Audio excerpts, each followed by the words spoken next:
जंगी जुनून में मुब्तला भारत अपने ही मुल्क की फसलें तबाह करने लगा है। मशरिकी पंजाब में बॉर्डर सिक्योरिटी फोर्स ने 2 दिन में अवाम को फसलों की कटाई की मोहलत दे दी।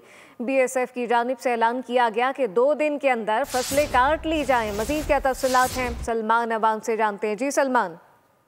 जी बिल्कुल, पंजाब भर में, पाकिस्तान में भी, भारत में भी ये गंदम की कटाई का सीजन है और उस वक्त पूरे इलाकों के अंदर किसान मसरूफ होते हैं अपनी गंदम की कटाई के अंदर, समेटने के अंदर। उस वक्त जो इंटरनेशनल बाउंड्री है पाकिस्तान और इंडिया के दरमियान, उससे गांव मुंसलिक है रोड़ा वाला, वहां पर अटारी के करीब एक गांव है। वहां पर BSF की जानिब से जबरदस्ती किसानों को कहा जा रहा है कि वो अपनी फसलें काट लें और ज़राए का कहना है कि सरहद पर मौजूद फसलों की कटाई के लिए जो किसान हैं उन्हें सिर्फ 2 दिन की मोहलत दी गई है और 2 दिन के अंदर अंदर कहा गया है कि तमाम किसान अपनी फसलें काट लें, क्योंकि सरहद के करीब फिर गेट बंद कर दिए जाएंगे। ये वो गेट हैं जो कि जहाँ से गुजर कर किसान जो हैं बिल्कुल जो बॉर्डर से मुंसलिक खेत है वहाँ पर जाते हैं, अपनी फसलें काश्त करते हैं।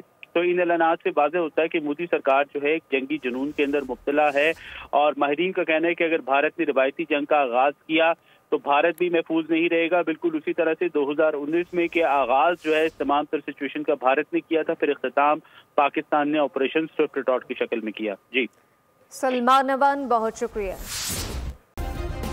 सब्सक्राइब करें और बेल दबाएं ताकि कोई खबर रह न जाए।